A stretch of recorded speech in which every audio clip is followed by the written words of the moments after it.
જૂનાગઢનું નરસિંહ મહેતા સરોવર overflow થયું। ગિરનાર અને દાતાર પર્વત પર વરસાદ પડતા સરોવરમાં પાણીની આવક થઈ। નરસિંહ મહેતા સરોવર ઓવરફ્લો થવાના કારણે ઝાંસીની રાણીથી ઝાંઝરડા ગરનાળા સુધીના રસ્તા પર પાણી ભરાયા છે। સુરક્ષાના હેતુથી બેરિકેડ્સ મૂકી રસ્તો બંધ કરાયો। દર વર્ષે નરસિંહ મહેતા સરોવર ઓવરફ્લો થતા રસ્તા પર પાણી ફરી વળે છે અને લોકોને હાલાકી ભોગવવી પડે છે। સ્થાનિક લોકોએ યોગ્ય કામગીરી કરવા માંગ કરી।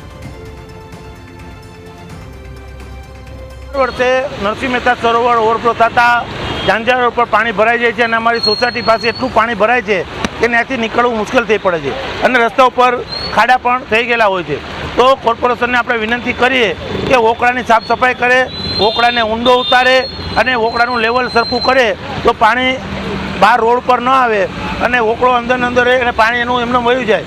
અને વરસાદ રહ્યા પછી આ રોડ પર જે ખાડા થયેલા છે તે કાંકરી નાખવા કરતાં સિમેન્ટથી બૂરી અને વ્યવસ્થિત રોડનું લેવલ કરે તો જેથી કોઈ મોટી જાનહાની કે નુકસાની ન થાય, કોઈનો દીકરો કે કોઈના ઘરવાળા આ એક્સિડન્ટમાં છીનવાઈ ન જાય એવી અમે કોર્પોરેશનને વિનંતી કરીએ છીએ।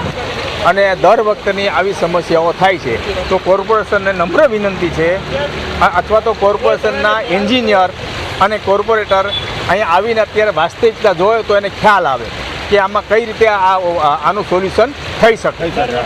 કારણ કે એના એન્જિનિયર સાથે હોય ને તો એનું સોલ્યુશન એને ખ્યાલ આવે, બરાબર।